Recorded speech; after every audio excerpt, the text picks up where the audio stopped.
Hello दोस्तों, तो स्वागत है आप सभी का हमारे इस बैच में। तो देखिए, जो बोर्ड के छात्र जो हैं, जैसे कि उनका जो बोर्ड एग्जाम की डेट भी आ चुकी है, 22 फरवरी से है और 9 मार्च तक गया है। देखिए, जैसे हमारा जो पहला पेपर है वो हिंदी का है 22 फरवरी को।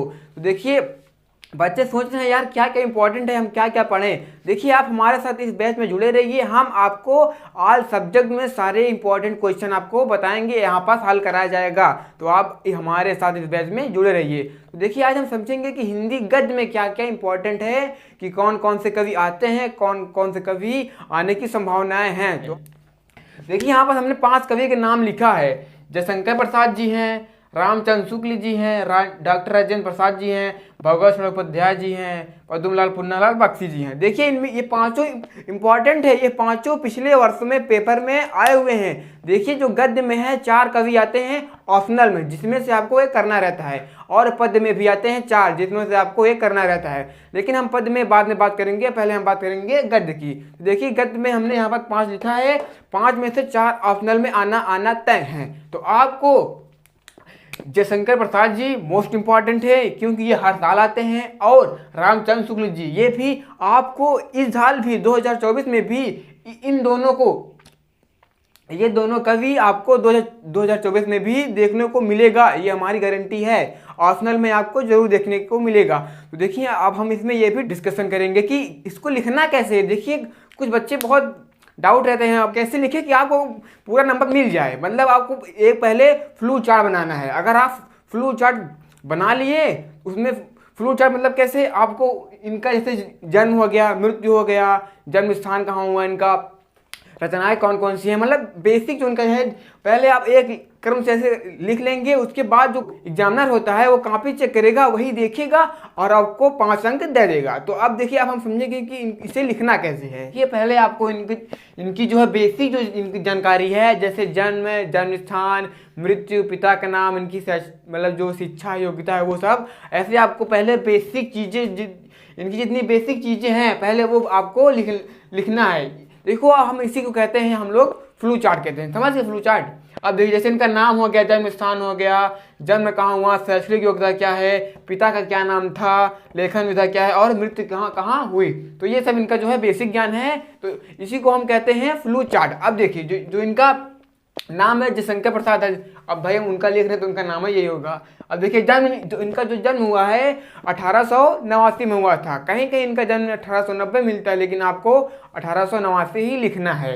और जो इनका जन्म स्थान है, इनका जन्म अपने ही उत्तर प्रदेश में ही वाराणसी नामक जिले में हुआ था। और देखिए, जो शैक्षणिक योग्यता है इनकी, अंग्रेजी, फारसी, उर्दू, हिंदी व संस्कृत है, तो इनकी शैक्षणिक योग्यता है। और जो उनके पिता थे, उनके पिता का नाम है देवी प्रसाद, इनके पिता का नाम है। और जो लेखन विधा इनकी है, इन्होंने क्या क्या लिखा है, कहानी लिखा है, नाटक लिखा है, उपन्यास लिखा है, काव्य लिखा है, निबंध लिखा है, इन्होंने बहुत सी चीज़ें लिखा है। और जो इनकी मृत्यु हुई, इनकी मृत्यु 15 नवंबर 1937 ईस्वी को हुई थी। अब देखिए, ये हमारा केवल बेसिक इनकी जानकारी थी। उसके बाद अब हमें इसके नीचे से डालना है हेडिंग जीवनी। अब जीवनी में लिखना है क्या, वही लिखना है, बस थोड़ा सा आप लोग कहानी समझे हैं, उसी को बढ़ा चढ़ा कर लिखना है। कि जैसे कि छायावाद के जो प्रवर्तक कवि हैं, देखिए यहाँ से एक प्रश्न यह बन सकता है कि जयशंकर प्रसाद जी किस युग के कवि हैं। तो आपको लिखना है कि जयशंकर प्रसाद छायावादी कवि हैं। तो जयशंकर प्रसाद जी छायावाद के प्रवर्तक कवि हैं। इनका जन्म उत्तर प्रदेश के वाराणसी जिले में सन 1889 ईस्वी में हुआ था। तो जो इनके पिता का नाम था देवी प्रसाद था। तो अभी हमने आपको बताया था। तो वैसे ही अब आप लोग कहानी समझे ही होंगे, तो ऐसे आपको पूरा लिखना है इनके बारे में। देखिए, इनकी 3 शादियाँ भी हुई थी। आप लोग कहानी पढ़े होंगे, आपको पता होगा। लेकिन इनकी जो 3 शादियाँ जब हुई थी, इनकी तीनों पत्नियों की मौत हो गई थी। और जो इनके बड़े भाई थे शंभूनाथ जी, उनकी भी मृत्यु हो गई थी। तब ये घर में अकेले हो गए थे। इनके एक छोटे भाई भी थे, लेकिन इनके छोटे भाई की भी मृत्यु हो गई, मतलब ये अकेले ही बच गए। और 47 साल की आयु में ही इनकी भी मृत्यु हो गई थी। मतलब ये कुल मिला के ये 47 साल ही जिए थे। और ये 47 साल में इन्होंने इनकी जो रचनाएं, इन्होंने नाटक, कहानी, उपन्यास, संग्रह, मतलब इतनी चीज इन्होंने लिखा है। देखिए, इनकी जो रचनाएं हैं, पहले देखिए नाटक क्या क्या है। सज्जन है, स्कंदगुप्त है, चंद्रगुप्त है, अजात शत्रु है, प्रायश्चित, कामना, विशाखा, राजश्री, मतलब बहुत सारे ये जो लिखा आप सभी देख रहे हैं ये सभी इन्हीं की है। तो ये हमारा ये नाटक था।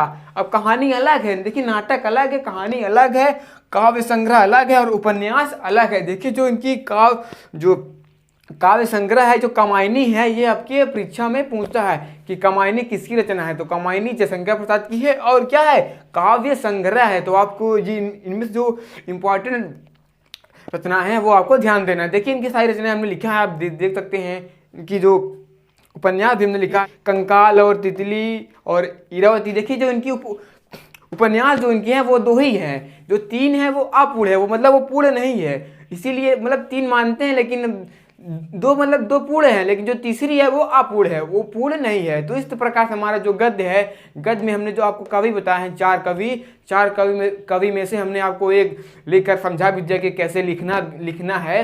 तो देखिए इन चारों कवि में से आप हमने जब दो बताया है, जयशंकर प्रसाद जी और रामचंद्र शुक्ल जी। देखिए इन अगर दोनों का आप याद कर लेते हैं तो आपका 100% है, 100% ऑप्शनल में इन दोनों में से कोई ना कोई फंस जाएगा, ये मेरी गारंटी है।